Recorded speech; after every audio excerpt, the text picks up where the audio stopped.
행복한 베들레헴 교회 2부 예배 나오신 사랑하는 성도님들에게 하나님의 은혜와 축복이 함께 하시기를 주님의 축복합니다. 목사가 목회를 한다라는 것에 대해서 여러 가지 정의를 내릴 수 있습니다. 저도 이 부분에 대해서 생각을 많이 해보았고 제 나름대로 정의를 내려서 또 박사과정에 있는 학생들에게 강의도 해보았습니다. 사실 이 목회 현장이라는 것은 어려운 인생의 일을 다루는 현장입니다. 너무나도 많은 성도들이 질병과 죽음의 고통, 또 우울증 같은 정신질환, 부부간의 갈등, 이혼, 또 학대받는 가정, 또 부정적인 사람, 또 알코올이나 도박이나 마약같이 중독에 빠져있는 사람, 또 자녀 양육에 어려움을 가지는 가정, 또 인간관계의 갈등 때문에 마음의 상처를 받고 경제적인 어려움 때문에 고난을 받는 성도들을 보면서 그 성도들을 이제 돌봄과 함께 목양하는 것이죠. 근데 이제 목사가 이 목양을 한다고 했을 때 이 고난 가운데 있는 성도들을 위해서 기도하는 것이 중요합니다. 하지만 기도하는 것뿐만 아니라 성도들이 어려운 일을 만났을 때 하나님의 뜻과 하나님의 손길을 발견하고 믿음으로 잘 반응할 수 있도록 훈련하고 돌보는 것이 저는 목회라고 생각되어집니다. 특별히 목사는 성도들이 스스로 인생의 영적인 어려움 또 육적인 어려움을 잘 극복할 수 있도록 믿음의 장성한 분량에 설 수 있도록 코칭하는 역할을 하는 게 목사라고 생각을 해요. 그러면 이와 같은 코칭을 하는 목사는 삶에 어려움이 없느냐? 목사도 우리 교육자들도 다 같은 사람들입니다. 이 목사가 이 성도를 만날 때 대부분 만나는 성도들은 어려움을 겪는 성도들을 만납니다. 지난 일주일도 저희가 연락을 취하고 만났던 분들은 대부분 여러 가지 사연이 있고 고통이 있는 분들이죠. 성도들이 좋은 날 목사를 찾지 않습니다. 좋은 날은 자기들끼리 밥 먹고 잔치하고 이렇게 하고 어려울 때 목사를 찾죠. 이 목회가 왜 어렵냐면 교인들끼리 싸워도 목사는 중간에서 힘들고 또 오해도 힘들고 또 교회 건물이 비가 새는 것도 목사에게 부담이고 지난주 우리 교육자가 대형 버스 후진하다가 기둥을 박은 것도 저에게는 또 힘든 일이고 여러 가지 담임 목사는 힘든 일들이 많습니다. 성도를 코칭하고 훈련한다 해도 목사도 똑같이 어렵습니다. 이것은 성도나 목회자나 어려운 일을 당하는 것은 똑같습니다. 저와 여러분들이 인생을 살면서 왜 어려운 일을 당하느냐? 크게 두 가지 이유가 있죠. 첫째는 사람이 전능하지 않다는 겁니다. 여러분이 인생이 계획한 대로 다 되어집니까? 여러분들이 수고한 대로 다 그 일들이 이루어집니까? 그 착각에서 벗어나야 돼요. 사람은 전능하지 않아요. 그래서 어려움을 겪는 거예요. 두 번째는 사람에겐 죄의 문제가 있습니다. 죄가 뭐냐면 하나님을 떠난 마음이 바로 죄입니다. 이 죄 때문에 인생에 어려운 일이 일어납니다. 오늘 본문에 보면 인생에 어려운 일이 일어나는 사람들의 세 가지 특징을 설명을 해요. 자, 5절 보십시오. 여호와께서 이와 같이 말씀하시느니라. 무릇 사람을 믿으며, 첫 번째 특징 사람을 믿는다는 거예요. 두 번째 육신으로 그의 힘을 삼고, 세 번째 마음이 여호와에게서 떠난 그 사람은 무엇을 받는다? 저주를 받을 것이다. 어려운 일을 당할 것이라고 말씀합니다. 그러면 왜 우리가 어려운 일을 당하느냐? 첫 번째로는 사람을 믿기 때문에 그렇습니다. 사람을 믿는다는 말이 무슨 말일까요? 오늘 이 예레미야 선지자가 이 말씀을 선포할 때 남유다의 형편이 어땠느냐 하면 북이스라엘 10지파가 아수르라는 제국에 멸망을 했습니다. 그런데 신흥 제국인, 역사를 보면 바벨론 제국이 등장하여서 아수르라는 제국을 멸망시키고 이제 남유다를 괴롭히기 시작합니다. 예레미야 선지자가 활동할 때 두 강대국이 있었는데 바벨론 제국과 이집트, 그러니까 애굽이죠. 성경에서 말하는 애굽, 이 두 강대국이 있었어요. 지리적으로 보면 지금 우리나라가 임진왜란 때 일본이 명을 치려고 하면 조선을 지나갔어야 됐습니다. 신흥제국 바벨론이 이집트를 점령하려고 하면 이스라엘을 이렇게 지나가야 됩니다. 이집트 역시 마찬가지예요. 바벨론을 공격하려고 하면 이제 이스라엘을 이렇게 지나가는 지리적 구조를 가지고 있습니다. 조선이 임진왜란 때 명나라에게 원병을 요청했던 것처럼 남유다가 신흥제국 바벨론의 괴롭힘을 감당할 수 없다고 생각되어져서 애굽에게, 이집트에게 도움을 구했습니다.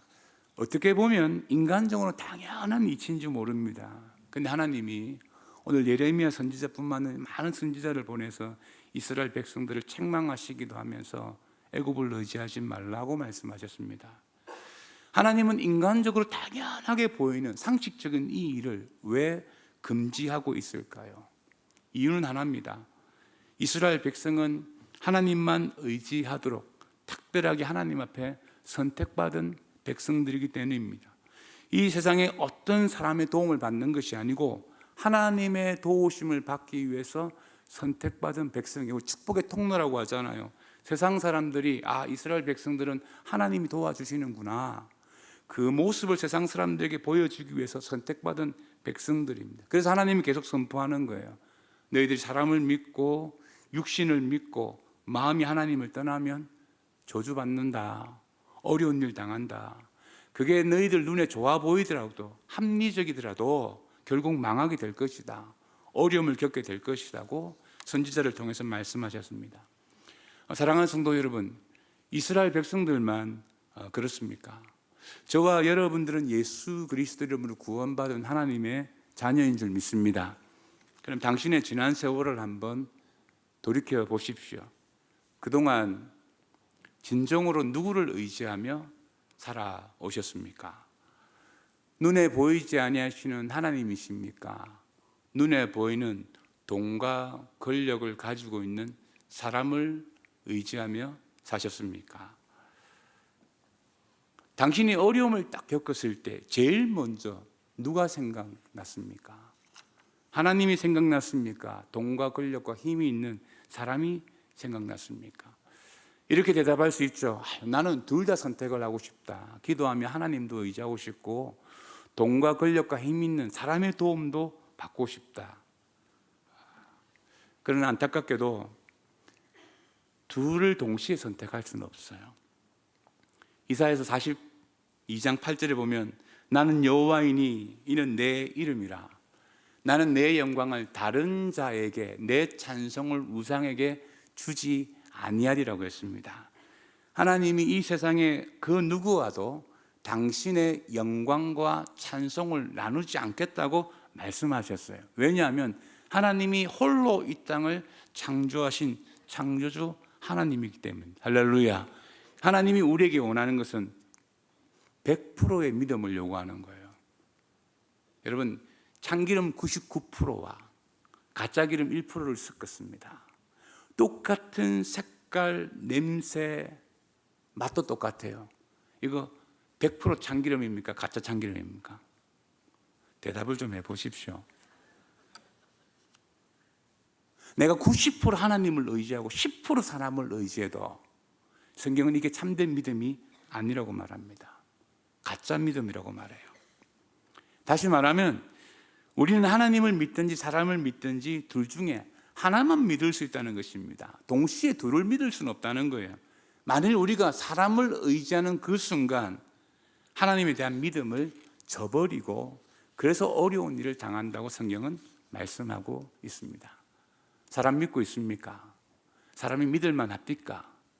사람을 믿고 있기 때문에 지금 당신이 그 어려움을 겪고 있는 일도 모릅니다. 두 번째, 왜 어려움을 당하느냐? 그 두 번째 이유는 육신으로 그 힘을 삼기 때문입니다. 자, 여기서 이 육신이란 말은 문자적으로 보면 우리의 몸을 나타내는데 비유적 의미가 있죠. 예를 들면 얼굴 잘생긴 거, 몸짱인 거.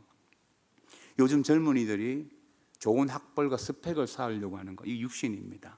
돈을 잘 버는 능력도 육신이고 사업을 잘하는 것도 육신의 능력이에요. 자신이 가지고 있는 재능도 육신의 능력입니다. 자, 이것이 나쁜 것이냐? 그렇지 않습니다. 여러분, 돈은 가치 중립적인 거예요. 성경이 돈이 잘못됐다고 말씀하신 적이 없습니다. 성경은 결코 우리 육신이 잘못되었다, 제약되었다고 말씀하신 적이 없어요. 우리 그리스도인이 이 땅에서 출세하고 사업자라고 부자로 살아가는 거 성경이 금하신 적 없습니다. 성경은 우리에게 가난하게 살라고 말씀하신 적도 없어요. 그러면 무엇이 문제냐? 육신의 힘으로 사는 거, 이게 문제인데 육신의 힘으로 산다는 것이 무슨 뜻이냐면 내 삶의 최후의 보루를 돈으로 생각하는 거예요. 육신으로 보는 거예요. 하나님이 나를 지키는 것이 아니고 돈이 나를 지켜주고 내가 공부를 잘해야 내 인생이 지킴을 받을 수 있고 성공할 수 있고 내가 재능이 나를 지키고 사업이 나를 지킨다고 생각하는 최후의 보루를 모든 것을 육신으로 생각하는 것. 특히 돈을 의지하는 사람들의 마음에는 뭐니 해도 돈이 나를 지켜준다고 믿는 겁니다. 예수님이 이런 말씀을 하셨죠. 마태복음 6장 24절에 보면 한 사람이 두 주인을 섬기지 못할 것이니 혹 이를 미워하고 저를 사랑하거나 혹 이를 중히 여기고 저를 경히 여깁니다. 너희가 하나님과 재물을 겸하여 섬기지 못할 것이다. 하나님하고 돈하고 동등한 입장에서 지금 예수님이 말하고 있어요. 돈이 신이라는 거예요. 원문에는 메몬이라고 했습니다. 우리가 배금주의 말하는 둘 중에 하나만 섬길 수 있다라고 말합니다. 이 말씀의 핵심이 뭐냐면 우리가 이 땅을 살아가면서 누구를 진정으로 의지하며 살고 있느냐? 하나님을 의지하느냐? 돈을 의지하느냐? 하나님이 이 부분에 대해서 여러분들이 오해하지 않기 위해서 한 구절을 더 첨가 덧붙이시는 말씀이 있습니다. 자, 어려운 일을 당하는 세 번째 이유가 뭐냐면 마음이 여호와에게서 떠난 자라는 거예요. 자, 우리가 사람을 믿으면 돈을 의지하기 시작하면 우리의 마음이 어떤 결과로 이어지냐면 하나님으로부터 떠나게 되어진다는 것입니다. 그러면 그 결과로 인생에 어려운 일이 나타난다는 거예요. 오늘 말씀은 주님이 우리에게 설명한 게 뭐냐면 처음부터 하나님 앞에 우리의 마음이 떠나는 게 아니라는 거예요. 사람 믿고 돈 의지하다 보면 우리의 마음이 하나님을 떠난다는 겁니다. 오늘 오전 말씀에 이 저주를 받는다 이 말을 공동번역에서 보면 천벌을 받는다는 말로 표현하고 있습니다. 아니 하나님, 세상에 나쁜 사람들이 얼마나 많은데 이번에 23살짜리 어느 여성이 사람을 이렇게 살인했잖아요. 그런 사람들이 천벌을 받아야지. 내가 좀 마음이 하나님을 떠났다고 해서 내가 천벌을 받는 게 말이 됩니까? 이렇게 질문하실 수 있습니다. 그러나 하나님을 떠나는 것이 인간이 지을 수 있는 죄악 중에 가장 큰 죄악이에요. 사람은 하나님이 창조하셨습니다. 창조주를 떠나는 것은 스스로 죽겠다라는 거예요. 자, 물고기가 물을 떠나면 어떻게 됩니까? 벌떡벌떡거리며 살아보려고 막 몸부림치지만 시간이 지나갈수록 죽는 거예요. 똑같은 원리예요. 창조주 하나님을 떠난 사람은 죽을 수밖에 없습니다. 여러분, 죄가 무엇이냐? 헬란 말로 보면 하르마티아라는 단어를 사용하는데 의미는 이런 거죠. 화살이 관역을 제대로 맞추지 못하면 이게 죄라는 것입니다. 화살이 관역에 맞추지 못하는 것처럼 하나님이 우리에게 목적하시는 바가 있는데 그 목적대로 살지 않는 것이 죄라는 것입니다. 문제는 관역에 몇 점짜리 맞추느냐 이게 중요한 게 아니에요. 엄밀하게 말하면 처음부터 우리의 마음에 관역을 맞추고 싶은 마음이 없는 거예요. 우리의 마음이 관역을 조준하고 싶은 마음이 없는 거예요. 그러니까 활을 쏘아도 조준을 당연히 잘못하니까 하나님이 원하시는 방법대로 살지 않겠다고 마음을 먹고 있으니까 관역을 못 맞추는 겁니다. 죄가 무엇이냐? 우리의 마음이 하나님을 떠나는 게 죄예요. 이게 가장 큰 죄예요. 예배에서 하나님 앞에 우리의 마음이 떠나는 거, 기도에서 우리의 마음이 떠나는 거, 찬양에서 우리의 마음이 떠나는 것, 신앙생활에 교회 봉사나 여러 면에서 우리의 마음이 하나님을 떠나게 될 때 삶의 어려움을 경험하게 되어집니다. 오늘 본문에 보면 하나님을 떠나 저주받는 사람의 삶을 상세하게 설명하고 있는데 여러분 6절 보십시오. 자, 그는 사막의 떨기나무 같아서 좋은 일이 오는 것을 보지 못하고 광야 간조한 곳 경건한 땅 사람이 살지 않는 땅에 살리라 했습니다. 떨기나무 같은데 좋은 일 보지 못한다는 겁니다. 광야의 간조한 땅, 건건한 땅, 사람이 살지 않는 땅에 사는 척박한 삶을 살게 된다는 것입니다. 이 떨기나무라는 이 표현은 이중적인 의미를 가지고 있어요. 이 땅에서 모든 괴로운 일과 모든 삶의 풍요는 하나님께로부터 오는 것인데, 그러나 만일 이 땅의 것을 얻기 위해서 내가 사람을 믿고 돈을 의지하며 살아가면 우리의 마음이 하나님을 떠날 수밖에 없고, 그러면 우리 인생 가운데 축복도 얻지 못하고 어려움을 겪게 될 것이라는 것이 오늘 말씀의 내용입니다. 아무리 노력해도 사막의 떨기나무라는 겁니다. 여러분, 사막의 떨기나무는 뿌리를 깊이 내리지 않습니다. 그래서 바람이 불면 이리저리 막 굴러다녀요. 굴러다니는 떨기나무를 보고 싶습니까? 성지순례를 신청하시면 됩니다. 여러분, 떨기나무는 열매도 없잖아요. 그러니까 빈곤하잖아요. 이 빈곤은 경제적인 빈곤만을 의미하는 것이 아닙니다.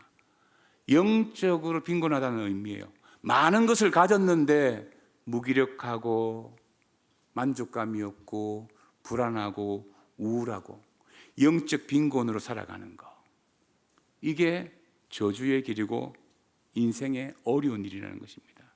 그렇다면 이와 같은 어려움을 만날 때 우리는 어떻게 해야 되느냐? 오늘 말씀은 딱 하나로만 생각하시면 됩니다. 첫 번째로, 어려운 일을 당할 때 축복받는 삶을 사모하라는 겁니다. 할렐루야. 따라합시다. 축복받는 삶을 사모하자. 여러분 7절 보십시오. 그러나 무릇 여호와를 의지하며 여호와를 의뢰하는 그 사람은 무엇을 받는다고요? 복을 받는다. 5절은 저주를 말하고 7절은 축복을 말해요. 성경의 주요 핵심 사상이 뭐냐면, 성경은 항상 복과 저주가 너희 눈앞에 있는데 선택하라는 겁니다. 자, 복을 받는 방법이 뭐냐? 오늘 7절에 보면 여호와를 의지하고 여호와를 의뢰하는 거예요. 좀 추상적이잖아요. 하나님 의지한다, 하나님 신뢰한다. 추상적이지만 굉장히 실제적인 방법이 5절 말씀에 기록하고 있습니다. 5절 말씀에 반대로 하면 되는 거예요. 자, 5절 말씀 보세요. 여호와께서 이와 같이 말씀하시느니라. 무릇 사람을 믿으며 육신으로 그의 힘을 삼고 마음이 여호와께서 떠난 그 사람은 저주를 받는다는 거예요. 그럼 반대로 말한다면, 자, 우리가 복을 받으려고 하면 첫 번째로 사람을 믿지 말아야 됩니다. 여러분, 이게 중요해요. 사람을 믿지 않는 삶. 여러분, 사람이 믿을 만합니까? 사람 믿을 만해요. 근데 이거 사람 믿잖아요. 돈 있고 권력 있고 힘 있는 사람 믿으려고 하잖아요. 제가 군 생활을 수색대에서 했습니다. 근데 우리 수색 대대장은 고급 장교들이 진급하기 위해서 꼭 거쳐가야 되는 과정 중에 하나였어요. 대부분 육군 사관학교 출신들이 수색 대장에 왔어요. 그런데 이번에 오셨던, 제가 근무할 때 오신 대대장이 굉장히 빨리 진급을 하고 중령으로 진급해서 대대장으로 오셨는데, 사모님이 교회에 오셔서 봉사를 많이 하셨어요. 신앙생활을 하라는 것처럼 보이는데, 그때 제 느낌이 뭐냐면, 군족 목사님에게 항상 우리 대대장님을 자랑할 때 뭐냐면, 우리 남편은 엘리트라는 겁니다. 그래서 우리 군대 안에 하나회라는 단체가 있는데 엘리트들만 모여있는데 거기에 있어서 선배들이 이끌어져서 빨리 진급해서 수색대장이 됐다는 것입니다. 권사님이 신앙이 좋은 것 같은데 엘리트 선배들이 이끌어준다는 거예요. 제가 제대할 때 김영삼 대통령이 당선되었습니다. 그리고 군대에 있는 모든 사조직을 없애야 한다고 하면서 하나회를 없앴어요.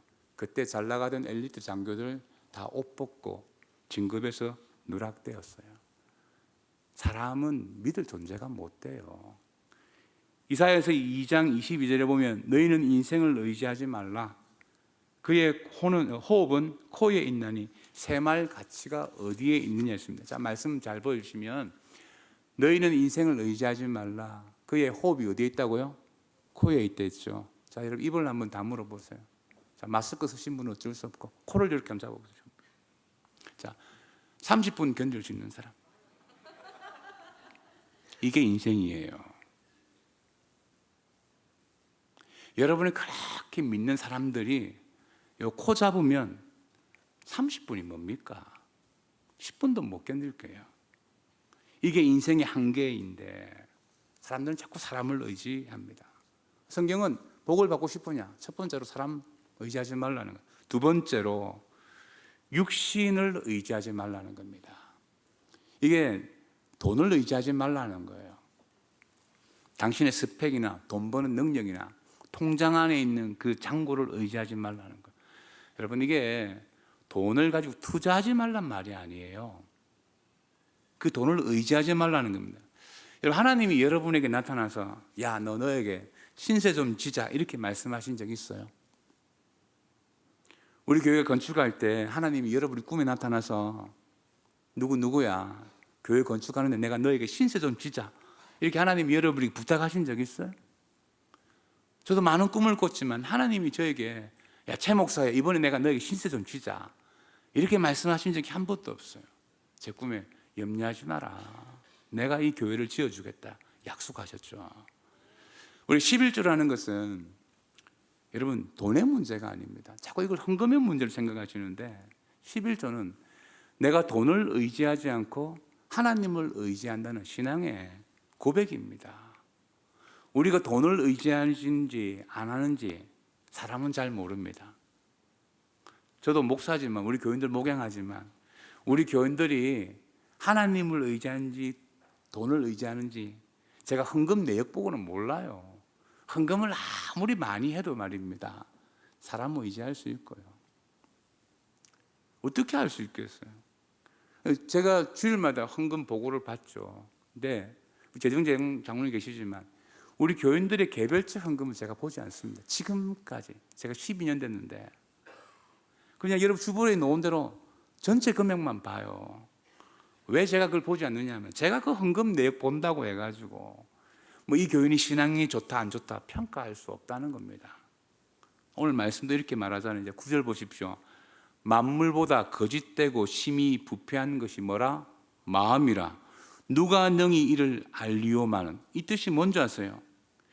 우리의 마음이 만물보다 거짓되고 심히 부패해서 사람이 알아보기 힘들다는 거예요.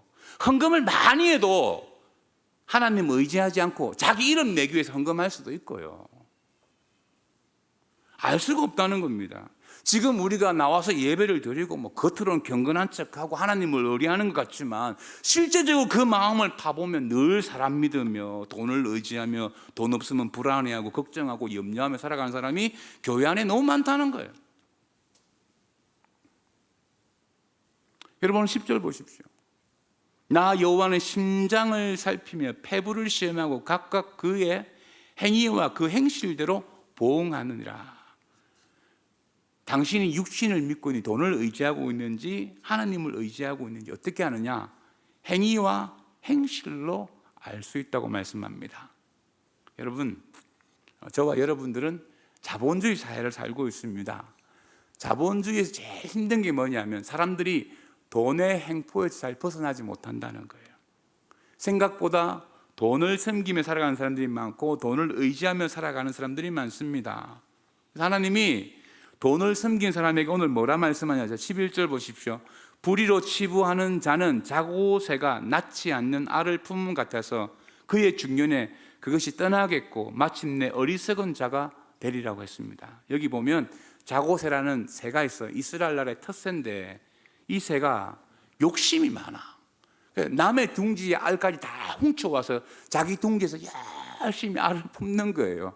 새끼가 부화해서 여러 가지 막 가서 벌레를 잡아서 이 부화된 새끼들을 막 먹이는데 이 새끼들이 자라면서 날개도 놓고 어느 정도 날아갈 쯤 돼 보니까 우리 엄마가 아니네 하고 다 날아가 버렸다는 거예요. 그 예를 드는 거예요. 막 열심히 모았는데 중년에 다 잃어버렸다는 겁니다. 그 이유가 뭐냐면 11절 보십시오. 11절에 보면 중요한 단어가 불의로 치부하는 자예요. 이 불의로 치부한 자가 뭡니까? 불법의 방법으로 돈을 모은 자. 오늘 뭐 예배는 경건하게 잘 드리고 찬송도 잘 부르고 아멘도 잘하는데 직장에 가면 돈에 대해서 설득당하고 뇌물 받고 부정한 방법으로 돈을 모으며 부를 축적하는 사람은 여호와를 의지하는 사람이 아니고 그 중년에 다 잃어버리고 자고새가 열심히 새끼를 키웠는데 우리 엄마가 아니냐고 다 날아가 버리더라는 거예요. 그와 같이 어리석은 삶을 살게 된다고 말합니다. 그래 복 받지 못한다는 거예요. 세 번째로 복을 받는 방법이 마음을 하나님께 두라는 것입니다. 여러분, 신앙생활이 뭐냐면, 신앙생활은 다른 게 아니라 여러 가지로 정의할 수 있지만 마음을 바꾸는 거예요. 우리의 마음을, 세상적인 마음을 하나님께로 돌이키는 거예요. 우리의 마음의 이 보좌에 하나님이 자정하도록 하는 거예요. 내 마음의 주인이 하나님이 되게 하는 거예요. 근데 마음이 내 마음대로 잘 되어집니까? 내가 마음을 탁 다잡는다고 해서 마음이 다잡아집니까? 내 마음대로 안 되는 이 마음을 하나님의 보좌 앞에서 우리 주인님이 주인 되도록 하는 것이 신앙생활입니다. 그러면 당신이 그 마음을 하나님께 두고 있는지 안 두고 있는지 어떻게 알 수 있느냐? 자, 예수님은 마태복음 6장 21절에서 이렇게 말했습니다. 내 보물이 있는 그곳에 뭐도 있다? 내 마음도 있느니라. 자, 물질하고 마음을 따로 생각할 수 없다는 거예요. 저는 헌금 생활을 정직하게 하지 않는 성도는 하나님 앞에서 마음이 떠났다고 생각합니다. 저희 교회에서는 11조 생활을 하지 아니하면 제가 집사로 직분을 임명하지 않습니다. 또한 집사 직분을 임명했다 할지라도 11조 생활을 지속적으로 잘 하지 아니하면 그 임명에서 누락시킵니다. 왜냐하면 목사가 목회를 한다라는 것이, 여러분, 성도들이 하나님을 의지하도록 만드는 게 목사의 목회예요. 우리 중직자들 다 아시겠지만 제가 이 교회 부임해서 제 사례를 올려본 적이 없어요. 헌금 많이 넣는다고 해서 내가 뭘 가져가는 구조가 아니란 말입니다. 근데 왜 제가 여러분들에게 물질을 의지하지 말라고 설교하겠습니까? 그게 신앙생활의 핵심이에요. 돈의 행포에서 벗어나지 못하면 늘 그 어려움을 겪어요. 어제 제가 설교 준비하는 저희 아내가 들어와서 저한테 봉투를 하나 탁 주더라고요. 그러면서 앞으로 잘하라 이렇게 말하더라고요. 기분은 좀 나쁜데 돈을 받아보니까 또 마음은 조금 좋더라고요. 그러면서 갱년기 충만한 사모님이 성령 충만한 사모님으로 보이고 뭐 아내의 사랑이 막 느껴지고 그렇더라고요. 여러분 누군가를 사랑하는데 그 사랑이 진실한 사랑인지 진실한 사랑이 아닌지 알기를 원합니까? 그럼 한 가지 해보면 압니다. 그가 자신의 돈을 아무 경계 없이 당신과 나누고 있다 그러면 그 사랑은 진짜입니다. 여러분이 부부라, 여러분이 자녀와의 관계에서 그 돈을 나누지 아니하면 꼭 기억하십시오. 그 사랑 가짜입니다. 제가 저희 집사람 보고 사랑합니다 하면 여전히 변함없이 돈을 주세요, 이 말을. 사랑한다는 말 누가 못해요? 여러분, 우리가 하나님 아무리 사랑한다고 찬송을 부르고 해도 하나님 앞에 이 돈의 문제가 해결되어지지 아니하면 그 가짜입니다. 11조를 드리는데, 절기연금을 드리는데, 뭐 건축 월정금 드리는데 그 기쁨이 없다. 절기연금을 빠뜨린다. 저는 그거 하나님에게서 마음이 떠난 사람이라고 생각되어집니다. 여러분, 결코 나눠질 수 있는 부분이 아니에요. 하나님을 의지하고 의뢰하는 자에게 오늘 8절에 보면 구체적으로 축복해 주시겠다는 말씀이 나오는 자, 8절 보십시오. 자, 같이 읽으면 시작. 그는 물가에 심겨진 나무가 그 뿌리를 강변에 뻗치고 더위가 올지라도 두려워하지 아니하며 그 입이 청청하며 가무는 해도 걱정이 없고 결실이 그치지 아니함 같으리라. 자, 이 복을 설명하는데 자막 보여주세요. 그 뿌리를 강변에 뻗치고 있습니다. 나무가 뿌리를 강변에 뻗치고 있다. 생명수 강 되시는 하나님 앞에 우리의 인생의 뿌리를 딱 두고 있으면 하나님부터 영양이 공급되어지니까 마음의 만족이, 평안이 있는 거예요. 우리의 뿌리를 하나님께 둘 때, 생명수에 두고 있을 때 행복감을 느낄 수 있는. 두 번째, 더위가 올지라도 두려워하지 아니한다. 어떤 환경이 와도 두렵지 않다는 거예요. 왜? 내가 생명수에 뿌리를 두고 있으니까. 세 번째, 입이 청청하다. 이게 외향적으로 품이 있는 모습을 말해요. 그리스도는 아름다운 모습을 말해요. 네 번째로, 가문은 해도 아무런 걱정이 없고 경제적인 부분이잖아요. 그러면서 가문인데도 결실이 그치지 않는다. 왜? 생명수 강가에 뿌리를 두고 있기 때문에. 그런데 오늘 이 말씀에서 보면 가장 큰 축복이 뭔지 아십니까? 여러분, 나무가 다리가 있습니까? 난 태어났는데 아골골짝 빈들에 뿌리를 내렸네. 나는 태어났는데 광야야. 나는 태어났는데 정말 척박한 땅이야. 세상의 종교는 말입니다, 숙명론을 이야기해요. 불교에서는 이걸 보고 업보라고 말합니다. 바꿀 수 없다고 말합니다. 그러나 기독교는 그렇게 말하지 않습니다. 오늘 말씀에서 중요한 게 뭐냐면, 그는 물가에 어떻게 되어진 심어진 나무가, 이 나무가 어떤 종류의 어떤 품종인지 모르겠지만 중요한 게 뭐냐면 누군가에 의해서 심어졌다는 거예요. 나는 태어나서 광야 척박한 곳에 뿌리를 내리고 있었는데 어느 날 누가 와서 내 뿌리를 캐서 물가에 심었다는 겁니다. 이게 기독교에서 믿고 있는 전능하신 하나님의 능력인 줄 믿습니다. 아멘. 아무리 여러분의 인생이 척박해도 하나님이 우리의 인생의 나무를 물가로 심겨 놓을 수 있는 능력이 우리 주님께 있는 줄 믿습니다. 5년 전에 한 4년쯤 된 것 같아요. 저희 교회에 오신 분이 있는데, 이분의 이야기를 들어보니까 청년 때 교회가 건축을 해서 건축원금을 했대요. 결혼해서 이제 또 교회를 다니는데 그 교회도 또 건축을 하게 또 건축원금을 했대요. 2번 했잖아요, 결혼 때까지. 그리고 아시는 목사님이 교회를 개척해서 또 그 개척교회 가서 봉사를 했는데 개척교회가 너무 빨리 부흥을 해갖고 교회 건축을 해서 또 건축원금을 했대요. 그리고 동탄으로 이사를 와서 베들레헴 교회를 이제 등록을 했는데, 그때 교회가 굉장히 건물이 아름다웠는데 목사님이 한 달 만에 건축한다고 설교를 하시더라고요. 등록한 지 한 달 만에. 이분의 마음이 보세요. 청년 때도 했고 결혼해서 했고 개척교회에서 했는데 등록한 지 한 달 만에 교회가 또 건축한다 그러니까 그분이 건축원금을 하면서 이렇게 마음에 결단할 때, 앞으로 절대 교회 옮기지 않는다. 저희 교회 나가신 분들 중에 새로운 교회에서 건축하고 있어서 혼란을 겪는 분 많아요. 제가 이분 집에 신방을 갔는데 입구에 내려와서 기다리더라고요. 저보다 나이 많으신 분들 가운데 목사에게 그렇게 정중한 태도를 가지신 분들은 많아요. 그래서 저보다 젊은 분들 가운데 제가 사업체 신방을 갔을 때 입구까지 내려와서 기다리는 사람은 제가 본 적이 없습니다.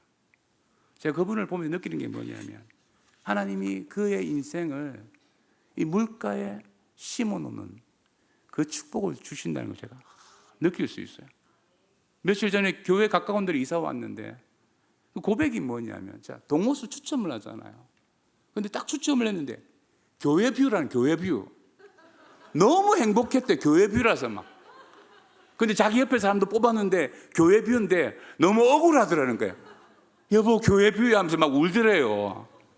불신자는 교회를 보면서 막 이거 너무 억울한 거죠. 이게 우리의 혐오 시설로 교회를 보잖아요. 여러분, 하나님을 의지하는 자, 하나님이 복을 주실 줄 믿습니다. 성경의 중요한 핵심이 뭔지 아십니까? 복과 저주가 있는데 너가 선택하라는 겁니다. 사랑하는 성도 여러분, 사람 믿을 만합니까? 제일 믿지 못할 게 돈입니다. 돈 때문에 배신하고, 돈 때문에 속이고, 돈 때문에 천륜도 끊어요. 사람 믿고 돈 의지하면 하나님 떠나고 어려움 겪고요. 성경이 하나님을 의지하라 말씀하고 있습니다. 그럼 반대로 하면 돼요. 사람 안 믿고 돈 의지하지 않고 하나님 믿으시기를 축복합니다.